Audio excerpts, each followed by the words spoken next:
This is the Michael Bryan Show.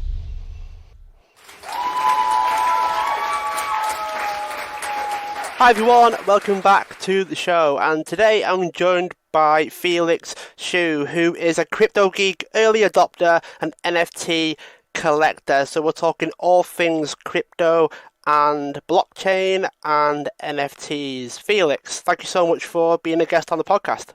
Thanks so much, Michael. It's my honor to be here, and I'm happy to share, more about crypto, NFTs, DeFi, what's going on in space, with everyone.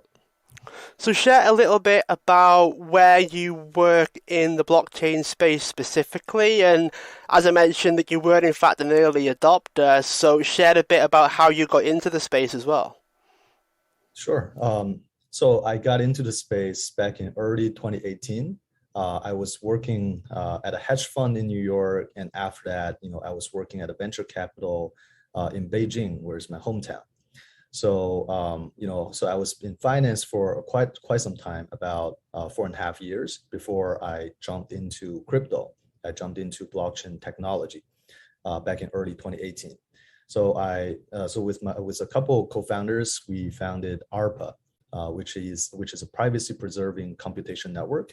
That what we do is called threshold BLS, cryptographic algorithms, and our applications are verifiable random number generator. So essentially, we provide transparent randomness to blockchain decentralized apps, and also for blockchain consensus as well.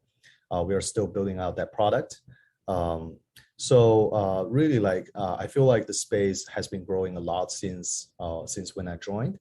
In the past 4 years, actually, within the past 2 years, we've seen a big growth in DeFi, and also very big growth in NFTs. So essentially, I feel I'm still very optimistic about the future of blockchain as a whole, right? Not only about technology, infrastructure, and also about more and more applications, more and more creators, more and more games getting onto blockchain and then be part of the community. How do you step in with things like privacy, and I guess there's an element of transparency as well, where that's one of the main perks of blockchain to begin with. So do you improve it? How do you step in and take over from that aspect? Sure. Just give you one example, right? So there are many places that we need random numbers. Whatever is on, like when we play video games, when we do like lottery, or in finance, right? There are many places that we require verifiable like random numbers. The random numbers need to be really random, right? Because we are picking the winners here. So that's why we think that random number generator is part of the blockchain infrastructure, and it should actually increase the transparency of all the ecosystem upon blockchain. And actually, we pivot a little bit from what we started in 2018, because back then we were focusing more on the privacy side. I still, after all these years, I still think privacy is still a very important aspect for crypto. Actually, when Satoshi Nakamoto first started Bitcoin, his end goal is to keep everyone's privacy on their assets. However, because right now the blockchain infrastructure, everything is open, right? So all the data, like how much money you have in your wallet, as long as the wallet getting doxed, right? Everyone can see your transactions, your balance, what kind of apps that you integrate, that you interacted with, right? So really, we have transparency in the space. However, we still don't have privacy, right? So as a team at ARPA, we are working towards basically two pillars, right? The first pillar is being transparent, so that we can provide more fairness, right? For example, the random numbers. And second is privacy. So a lot of the technologies, including threshold signature scheme, and also multi-party computation, those are focusing on the two pillars.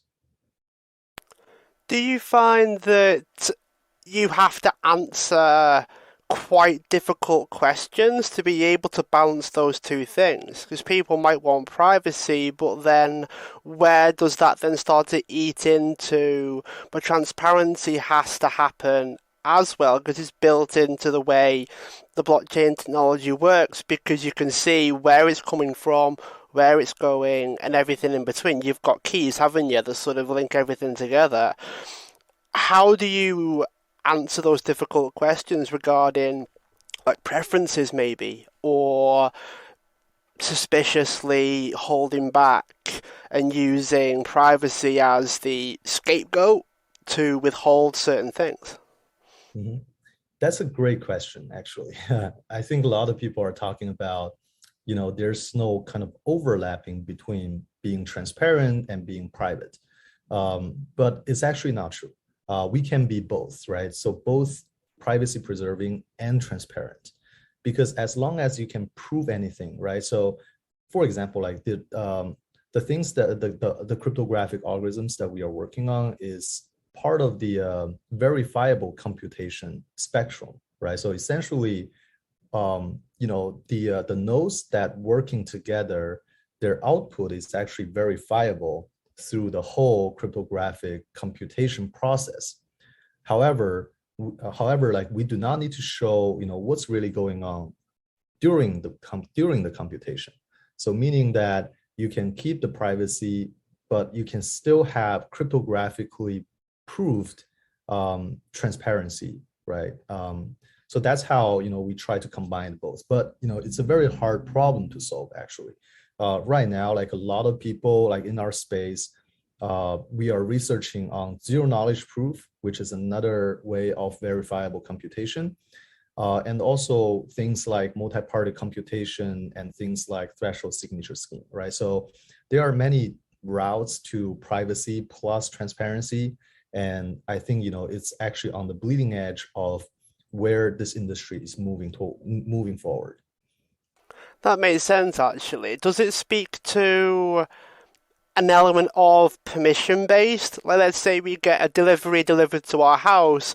If it's important, we would sign for it to verify that we are who we say that we are to allow the delivery to take place. Is it that kind of scheme where if it's sensitive information, the person requesting it has also a public element as well that gives the company or entity the ability to verify who would like to see the information? Is that like the kind of idea that we're trying to get towards? I would say so anything that happens on blockchain should be permissionless, right? So as long as the technology allows, right, you can actually do it. I think that is like the most attractive part about blockchain, right? So you don't have an entity to say that you can do it or not, as long as you apply the rules for smart contract or for a blockchain, you can actually do anything you want. However, like for example, like say like if we want to have subscription based payment, right? So every month, for example, a creator has a lot of subscribers, and each one of them are paying like monthly like $10. There's actually methods that we can do streaming, like stream payment, right? So every month, it's like subscribe on via like Apple Pay, right? So every month it will be automatically deducted from your balance. There are many ways that we can kind of mimic the traditional finance, but these things are still new, and actually, like there are projects that are exploring that front as well. I find it fascinating how a lot of the things that we're talking about, some of it's a values based conversation, isn't it? Because there are some things that we may want to keep to ourselves, but the very nature of the technology means it actually has to be public to enter the space, like to have a public wallet kind of thing. There's certain information that you're going to have to make public just to have a wallet. It comes with certain responsibilities and certain things that some people may or may not be happy with. So is it going to be a barrier for entry that eventually everybody will have to accept a certain level of transparency, even if you're private, which I'm guessing speaks to a generational thing. Some people are more private than others because of how they grew up or because of what they feel comfortable with. Is that speaking to going to be in a world where transparency is going to rule over because there are more benefits than negatives? Interesting. Yeah, like I feel like there's still very high user barrier for anyone trying to enter, the blockchain space, the crypto space, right? So I think there are around 200 million people that trade crypto. It's actually a big number. However, like most of them like trade using like Coinbase or Binance or FTX or some other centralized exchange, right? So the money that you like the assets that you have within those exchanges, they are just a number, right? They are no different between like the number in your bank account, right? So essentially, like if you want to take control of your asset, you have to set up a wallet, a decentralized wallet, like MetaMask, right? Like Trust Wallet or like Phantom Wallet, and then you need to write down the seed phrase or private key and safeguard it in some very safe place in your home or something, right? So that actually stemmed a lot of people from entering the space, right? From really taking control of their own assets. Yeah, so the user experience, user journey, there are many things that need to be improved, right?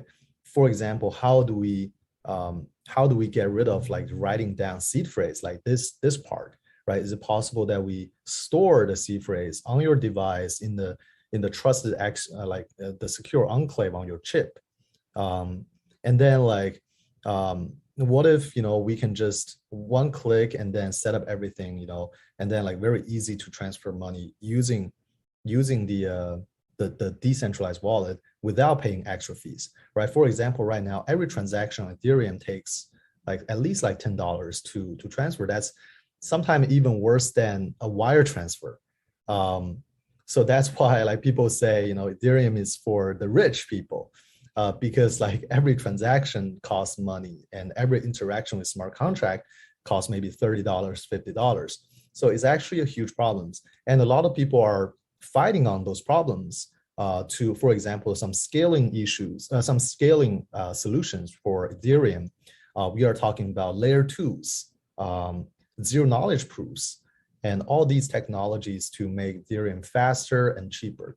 And we have other alternative blockchains like Solana, like Avalanche, right? Those blockchains have different architecture, and they are, they are written in different languages, and they're probably a little more centralized versus Ethereum, but they offer great user experience, less fees, and faster transactions. So like at the end of the day, like people might opt into alternative blockchains, or they might opt into layer twos, or they can still stick with like Ethereum for the best security. And yeah, so at the end of the day, it's personal choice. But still, I feel like on the end user experience part, there are just many, many things that we can improve. And also back to the question that do we need to sacrifice our privacy by using decentralized wallet, right? Each of us will have multiple addresses, and maybe some of these address through transactions, through interaction with smart contract, it get doxed, right? People will know which this account belongs to. So I feel like right now, like a big theme, like I mentioned before, is the privacy part, right? How do you use verifiable computation methods like multi-party computation, or using like zero knowledge proof to actually protect privacy within the account, right? To hide the information that what's in the account, what kind of transactions, what kind of interactions this account did, right? So I feel like in the near future, maybe in the next 2 to 5 years, we can see comprehensive solution on the privacy part. I get the impression as well that, let's say, the user experience becomes a lot more streamlined or more convenient, I guess, for people to do these things. Does that not then bring up a questionable integrity of the system if it feels like it's too easy, like contactless on credit cards and debit cards causing people to overspend because it's becoming too simple to spend? It's almost like, okay, we're going to lose some of the infrastructure because it feels too simple and too straightforward to get involved, that people start to question it as well. Okay, right. So first of all, I feel like right now using blockchain is still not as convenient as using PayPal or using Venmo or using, like other payment apps. However, right, so the most amazing part about crypto is really to have control on your own asset, right? So you don't need to worry about anytime like when if the bank freezes your assets, anytime when the bank can go under in extreme situations, or some other things happen, right? You just lose that whatever amount in the bank, right? So you have control over your own asset. I feel like that's maybe the first time in like digital history, right? So in the past, we can hold cash, we can hold gold, we can hold a lot of different other like precious metal, right, with us, right? However, now we are actually lack a portable method of owning your own assets, and crypto is like just in nature better than fiat on that part. However, like it's also kind of a lot of people criticizes about the illegal use case of crypto, right? So in the past we had like Silk Road, the dark web marketplace, and even now we still have AML problems, right? We still have like cross border like like money transfer problems, a lot of different problems. But I feel like in the permissionless world, it should be like everything that allowed by the technology, it actually can be utilized using the technology. However, like we probably need better compliance and better systems to detect like money laundering or some other like types of illegal activities on the outer part, right? So whenever there's a transaction that want to, for example, like come from fiat into crypto or from crypto into fiat, right? So that gateway, it actually can be better KYC, better compliance, and a lot of things that can be done. It's interesting when you brought up that cryptocurrency is almost becoming a rich person's game. And I say that as someone that watched a lot of people make millions overnight because they caught it at the right time, and now they've got, like a three with a lot of zeros after it, after they've invested in crypto and it's all taken off. And then NFTs come into the space, which make it more productized, if you will. Like you can actually invest in something, buy something, and own something with crypto. And it made me think the other day, actually, that it's becoming easier to get involved with cryptocurrency because they've broken the currencies down, if I'm right in saying that. Like you don't have to buy a full Bitcoin, let's say. You could buy a part of one and it reduces the entry point for some people. But then NFTs have a value that may go up or may go down depending on the value of the currency as well. So it's so strange to see how the industry's moving, and there are still some people that don't necessarily know that crypto exists or don't necessarily know that NFTs exist. By the time those people will find out, the NFTs will be all over the place and everything will be an NFT before some people know they even exist. It's like curse of knowledge for some people, they know too much. And then on the flip side of the coin, there are some people that have no idea what's happening, no idea what's going on, but it's almost too late for them to a certain degree because the industry's already taken off. Like it's shooting into the stars at the moment, while there are people that have no clue that it's actually happening. How do we balance that? Because I pictured a world many years ago now where it was decentralized, worldwide trading, everything was peer to peer as such, wallet to wallet, let's say. And it felt really good to have that much control and that much freedom at the same time.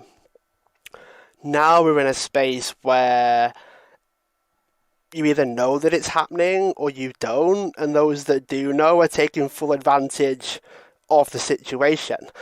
It feels a little bit, I don't want to say elitist, that's probably the wrong word, but you either know or you don't. There's this big knowledge barrier for a lot of people. What do you think? Sure. I actually get a question a lot, like from my friends, because like some people really like crypto because for various reasons, right? So maybe, they made a lot of money because they know it early. Maybe they just love the feeling of like trading, right? So it doesn't matter what kind of things they trade, like crypto stocks, like even shoes, you can trade sneakers, right? So it's like the feeling of like the price up and downs. And then some people really are really into the technology, really into, control of their own assets, really like to have the freedom, right? So people like crypto for various reasons, and people don't like crypto for various reasons as well. A lot of creators that I talk to, they don't, they think NFTs are too commercial, right? They want to keep their community to be kind of pure. And also like people don't like crypto because they think a lot of them are just scams, right? They're built on thin airs with no real products, with no realistic roadmaps. And then people just talking about big pictures without really the execution. And that actually happened a lot. Actually, like we've seen it over the history of internet as well, right? So during the tech bubble in the early 2000s, a lot of these like internet companies, public companies that still, just based on thin air with no real product, it's actually the exact same thing that's happening with crypto and with NFT in the past years and with crypto in the past 4 or 5 years. And I think, it's actually a sign of early stage industry, right? So I have no doubt myself, right, in believing blockchain as the next generation like tech infrastructure, at least for finance, for assets, for digital assets, and for maybe a lot of other things. However, like we are not only in a tech industry, but also in the finance industry, right? You see Bitcoin, Ethereum price go up and down. Many people don't even know about the difference between Bitcoin and Ethereum and some other, altcoins. Everything has really high correlation. So people just tend to overlook at each of the unique characteristics of different tokens, different coins, and what do they really do. So back to your question, I feel like it's definitely like a lot of advantages being early, but I think going forward, there are going to be less and less correlation between different coins, right? Different tokens, because there are different teams behind these tokens, right? And then like they're working on different products. And I feel like, as an early industry, the correlation is very high. But in the future, we are going to see more and more kind of discrepancies or like decoupling between different tokens, different blockchains. And also for NFTs, personally, I collect a lot of NFTs. I collect mostly, NFT art, digital art. However, like what we've seen in the past year, all the profile picture, right, the PFP projects, they went up in value. I think there are a couple reasons for it. First of all, is like people like to, PFPs are easy for people to go viral, right? To change their social media and then to tell people that they are part of the community, they are like one of the supporters. It's just like easier. And then during the pandemic, everyone's kind of staying at home, and then we are lonely, right? So most of the time, we don't go to workspace and then to see our coworkers. So like metaverse, kind of broad meaning metaverse, I think it include all the social media like Instagram, like Twitter, Facebook, etc. Right? So that becomes our metaverse, right? So we need these like profile pictures to really like see ourselves, right? So it's kind of like a digital version of us. So it's easier to go viral as well. I just feel like a lot of these projects in the future, they are some of them, like probably like only 1% or less than 1% of them will really like endure the bear market and the market cycles. Maybe most of them will just fade away, because it just we are in the early stage, and then like everything is kind of based on hype, especially in the NFT space.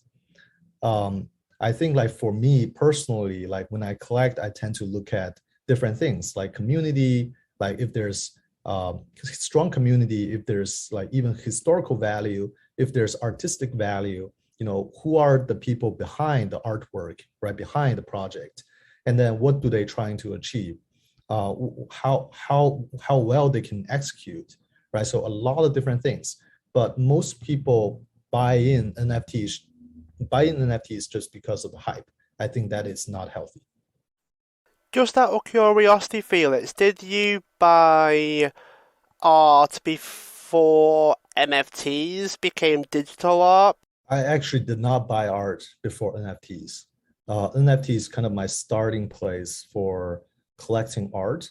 And then I would say almost everything that I bought um, are digital, right? So their original form is digital because I see that's how NFT can be valuable for these digital art, right? Before NFTs, digital art is just can have a lot of copies, right? So you see like in the art world, digital art has been maybe composing of like 5% or less than 10% of uh, annual revenue for the whole industry before.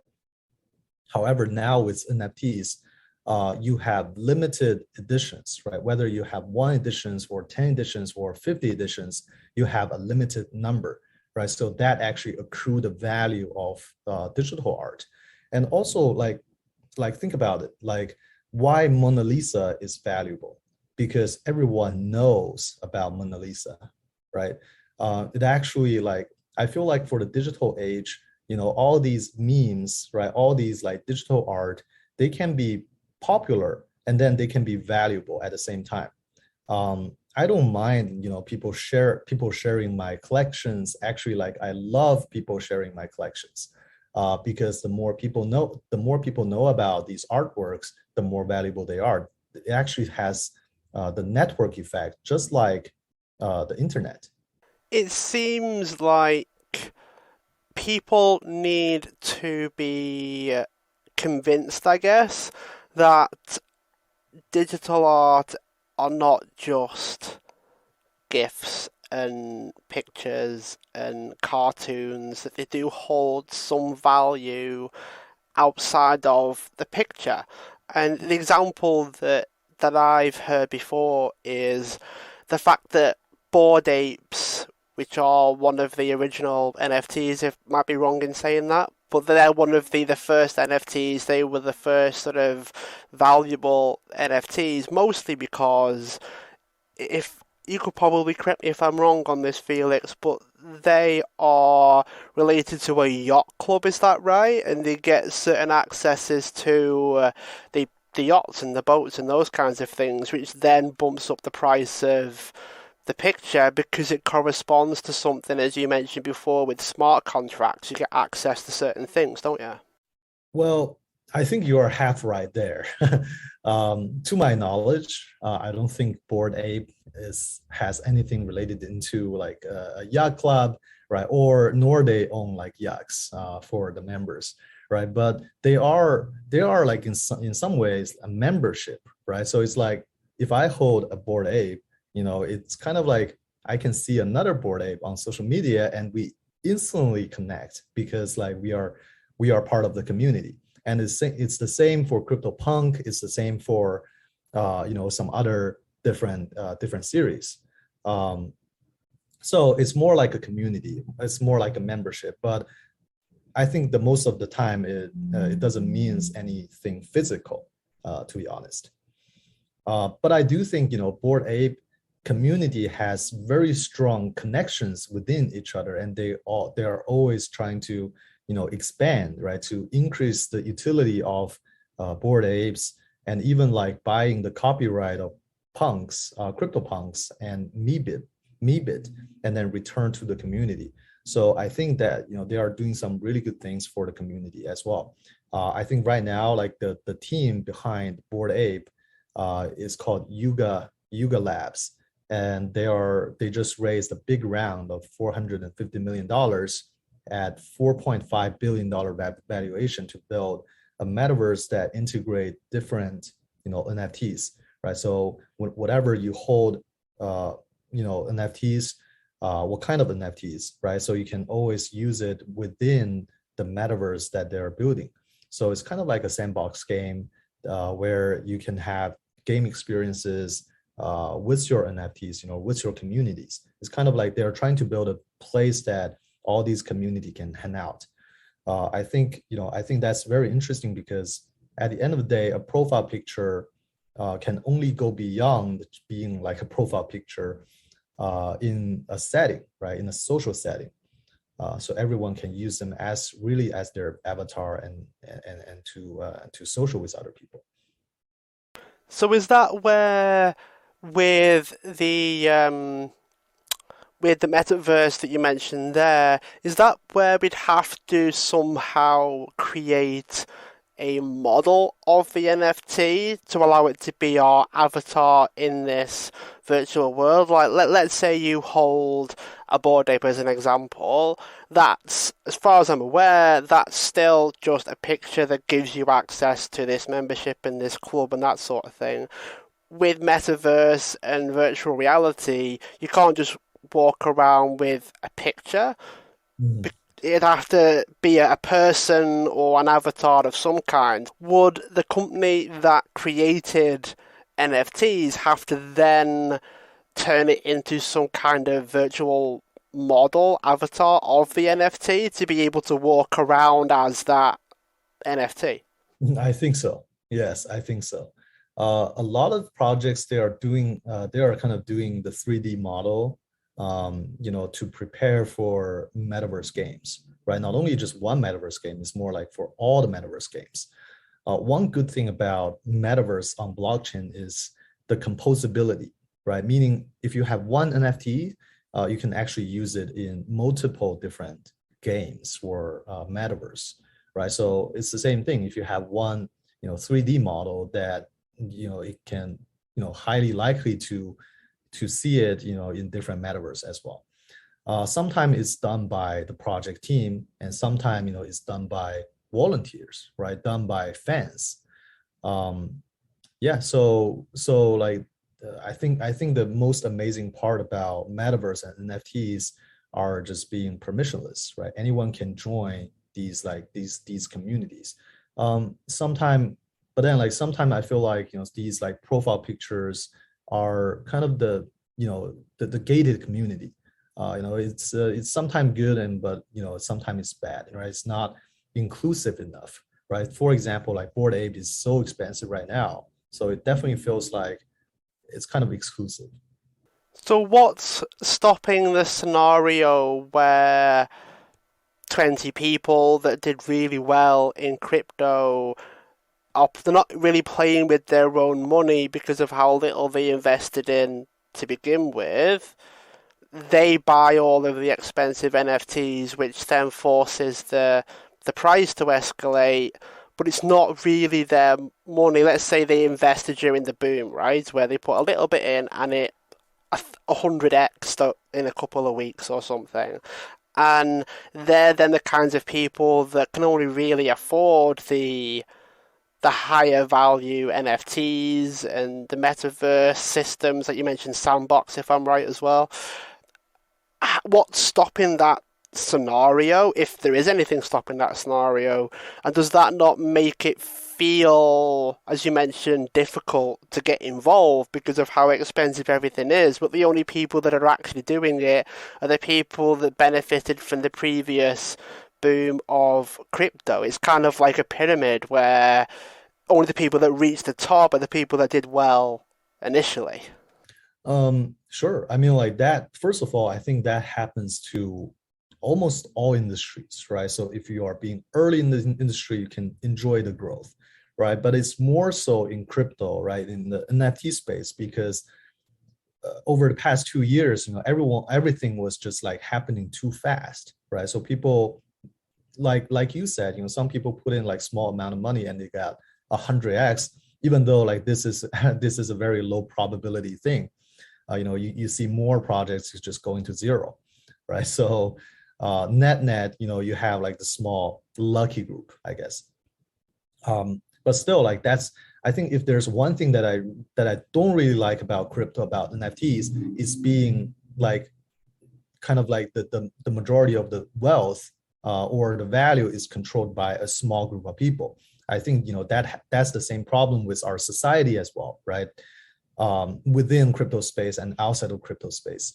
So I feel like for crypto, this is kind of like one thing that's self-selection in a way, right? So before we've seen Ethereum being the most popular, right? So at the beginning of 2020, it holds like 100% of all the DeFi value, right? So all the liquidity is logged on Ethereum smart contract.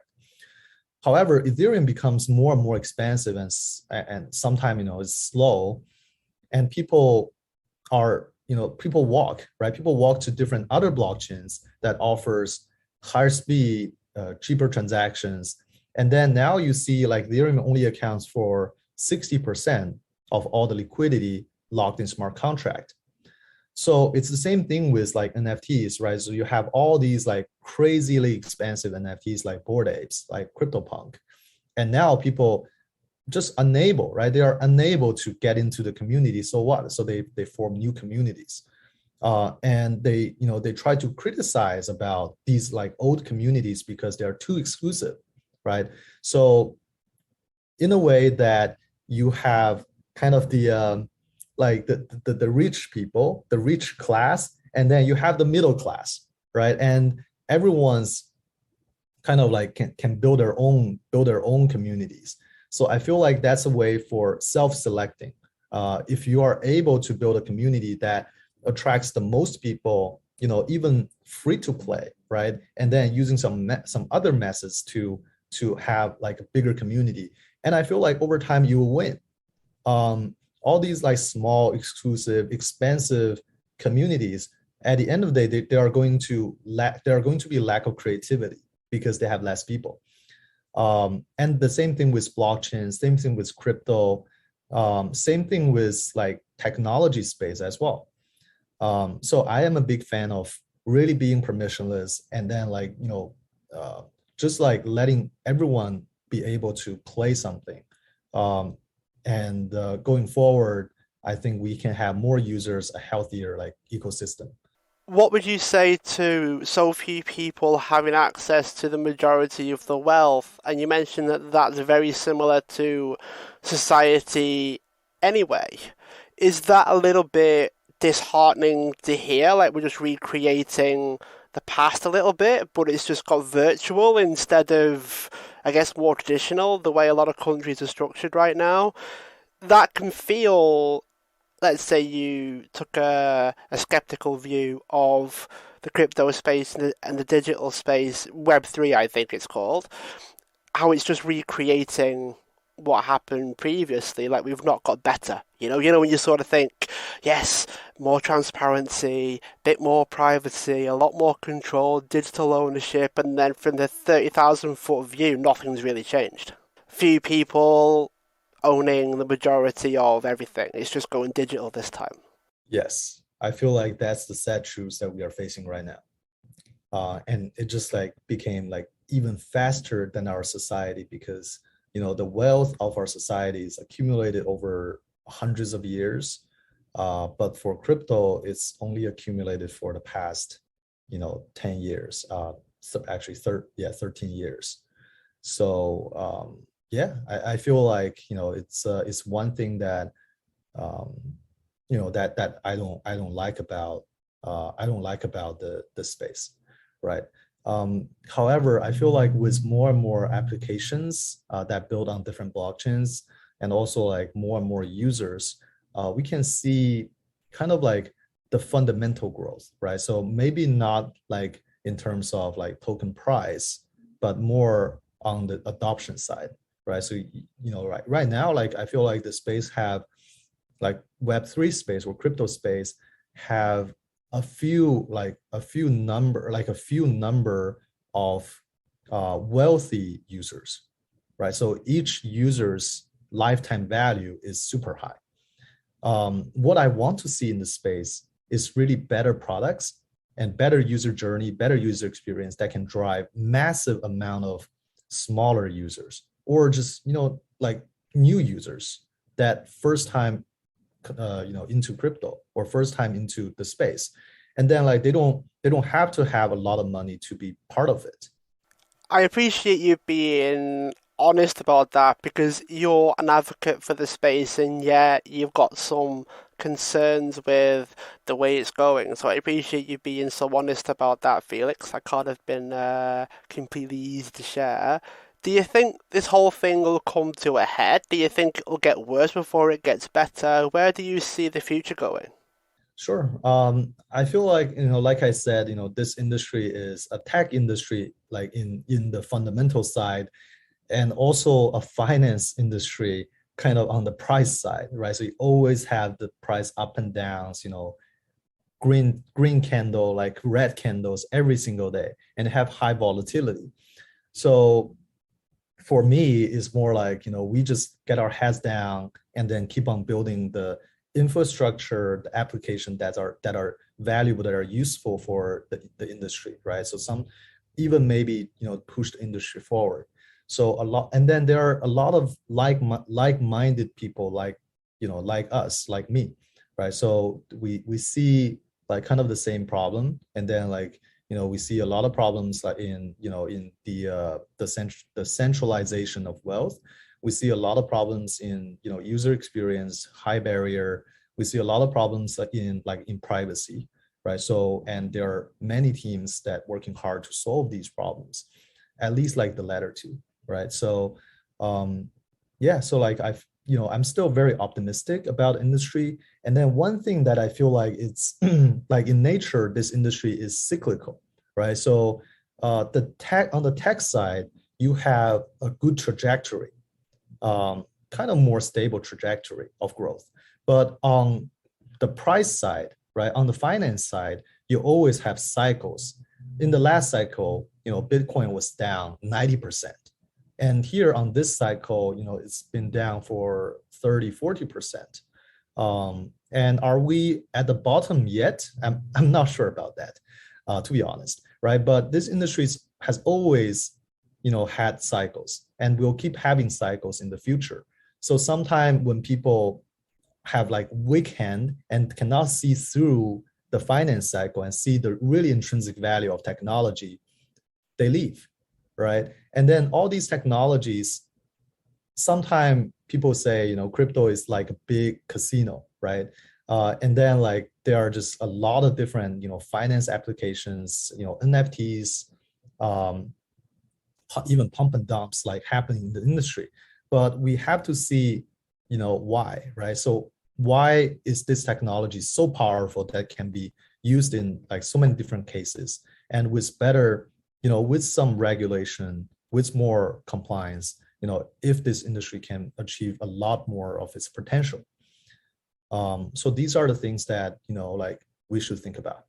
I still think it's still an early doors, isn't it? It's still in the early stages. There's still lots of lessons being learned, I'm sure, trying to balance the technology side with the finance side and how it can be user friendly, as you said, and have this balance between transparency, privacy. Do you think it's worth individuals having control over how much data they show in this fight for privacy? And then do you think for transparency there should be a minimum amount that everyone has to meet to allow for the transparency? How do you see the future of your work as well? Like, is there a golden era, if you will, for the stuff that you're up to? Sure. I think the holy grail is to combine both, right? Privacy plus transparency and using some kinds of cryptographic algorithms, doing the verifiable computation that you can prove something, but not by not showing something to others. I think that's a holy grail. I think that's also something that we are working towards. Like the application we are working on right now is a verifiable random number source, right? So it's more on the application side to provide more transparency on anything that require randomness. So true randomness. I think that's a baby step, but it's definitely something good that our industry should have. And also like back to the question of like being early, I do think our industry is still very early because like before 2020, we haven't seen any applications, right? So there are a lot of people trying out different applications, but until 2020, we had the first vertical, DeFi, right? DeFi is kind of mimicking the traditional finance, but with automated, unstoppable smart contract. So your money is not on hold it's not under custody of any institutions, but in a smart contract. And then all the logics are automatic. We've seen a lot of hacks on smart contract on DeFi protocols, but because we are still very early stage, we are lack of best practice. We are lack of like a lot of different auditing and libraries for these like best practice.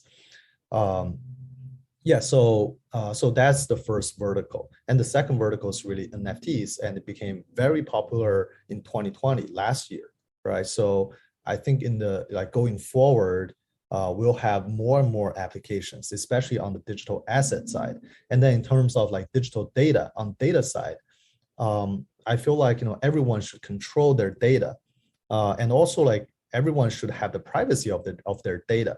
Right, so it actually kind of rhymed with what I said about transparency plus privacy.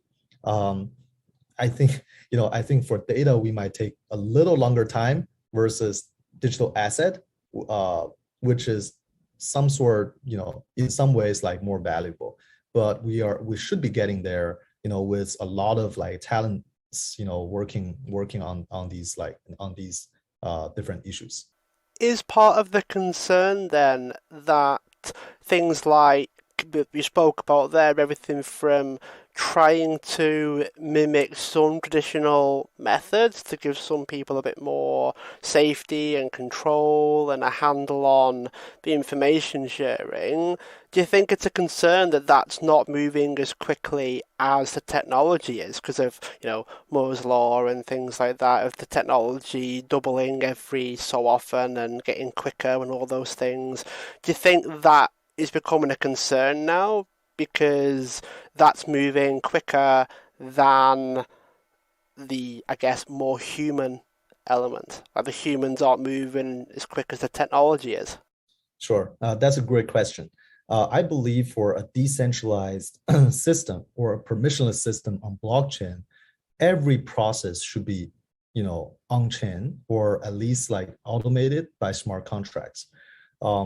So what does mean is what it means is actually we don't rely on traditional finance or a bank or financial institutions or institutional investors to complete all these transactions. Everything is actually written in the smart contract.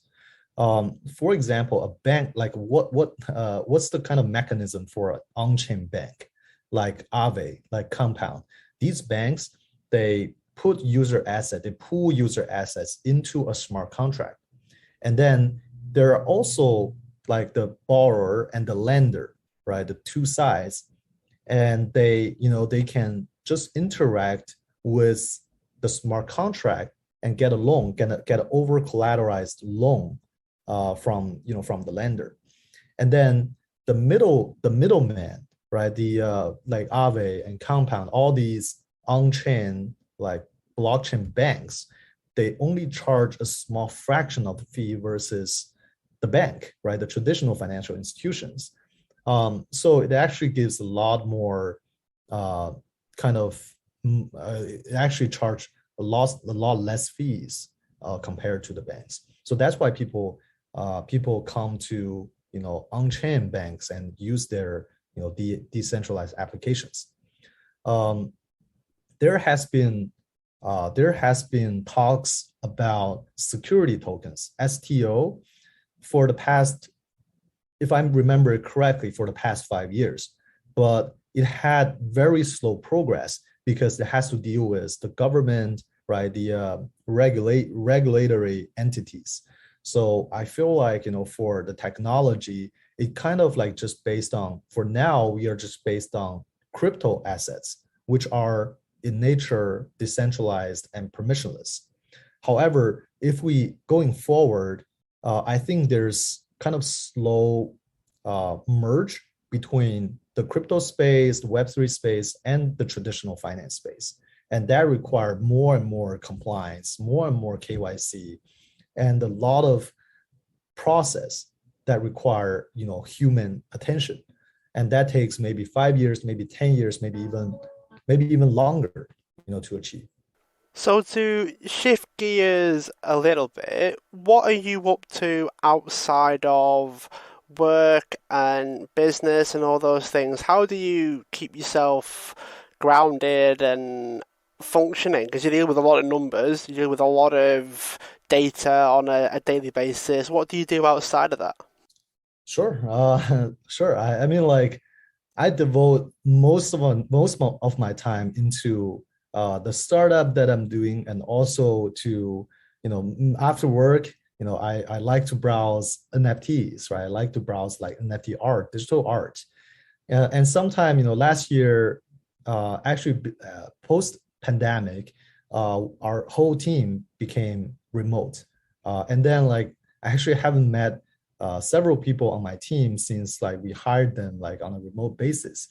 And then like I spent some time like in Hainan, which is an island in China, and also in Puerto Rico and in some other places, all these nice places. So I can learn sailing, and I also learned kite surfing. So usually like my schedule by the beach is to work during the morning, early morning throughout, the lunch, and I go kite surfing or I go sailing for like 3 4 hours, and then coming back, have dinner, and then like keep on working in the night. So that has been my schedule for several months past year, and I really liked it. It actually, like, I feel like more energetic that way.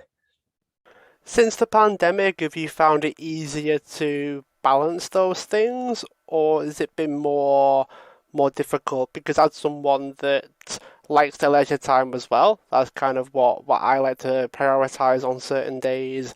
I found that I have a hard time when I don't have somewhere to go. I don't have a place to go where I do the thing that I want to do. If I do it all from home, because the convenience is to do it, there's also a convenience to not do it. Like there's no massive commitment needed to do the thing. Have you had any experience with that? Of course, I feel like that's a huge kind of culture shock when people first switch to all remote working. And even so, when you have a team that collaborate across several different time zones, right? For us, right now we are collaborating between three different time zones. U.S. East Coast, U.S. West Coast, and China.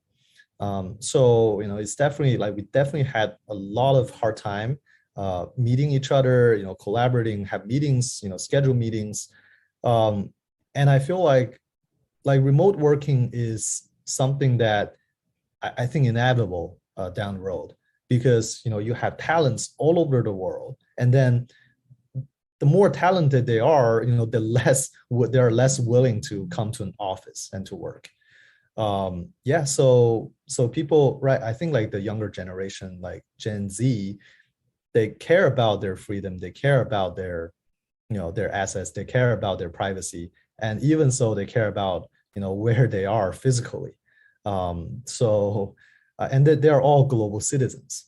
I feel like we are going towards remote working is actually very beneficial for the whole society.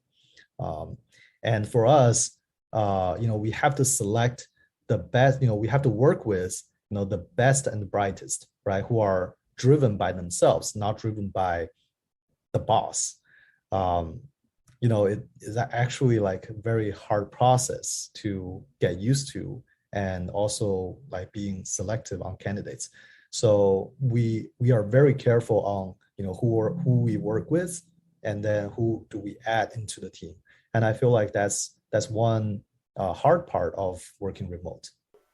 To round off the interview, Felix, again, thank you so much for coming on the show. Last question for you is, if someone wanted to get started in crypto and NFT and they've heard the buzzword thousands of times and now they want to figure out how to get involved, they want to join the digital space, Web3, crypto, blockchain, all those things, how would you suggest the first 3 to 5 steps for them to take to join us in the future? Okay, great. So I think like the best social media for Web3 is still Twitter, right? So follow the right people on Twitter. Whether they are founders, or they are partners at some like renowned funds like A16Z, Paradigm, and then like read a couple pieces on what is Web3, what is DeFi, what is NFT, all these basics, and then get a wallet, MetaMask or Phantom wallet on Solana, or MetaMask on EVM chains, and get a little bit of crypto on Coinbase or Binance or some other exchanges, withdraw it to your MetaMask, and then find a cheaper chain, right? You don't have to start on Ethereum. You can start on Solana. You can start on Avalanche, or some other EVM compatible blockchains, and try to use their DeFi,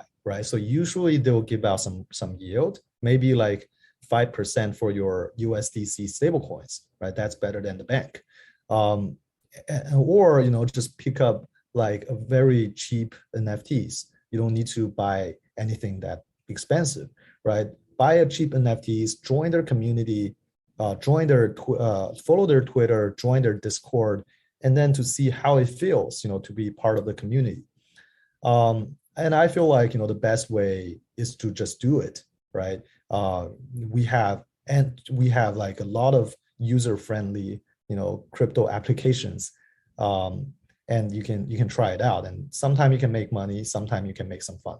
So yeah, I think that's the closing remark. How can people find out more about you, Felix? Share your companies, all those things that you've got going on. And if people wanted to find out more, then where can they go? Sure. Follow me on Twitter, Felix, Felix, M as mango, and XU, my last name. So I sometimes I post things about ARPA, I post things about DeFi, and I sometimes post things about NFTs. Thank you so much for being a guest on the show. For those that are listening, make sure you subscribe if you haven't already so you don't miss any of our future episodes. Leave a review wherever you are listening into your podcast, and feel free to share the show, tell others, spread the word, and I look forward to seeing you all again on the next episode. Felix, thank you so much for being a guest on the show. It was great to have you on. Thank you, Michael, and thanks for everyone listening. Thank you. If you want to join a community of like-minded people that are on the journey for health, wealth, and happiness, then my fulfillment community, my inner circle, is for you. You get continuous support from myself, and also the opportunity to be supported, helped, guided and collaborate with the other members as well. And also you get the chance to ask my podcast guests questions. Plenty of people in there already, so if you click the link in the description for the episode, you get access to a 2-month free trial, and you're under no obligation to continue, and you can cancel whenever you want. Hopefully I'll see you there, and I look forward to helping you on your journey.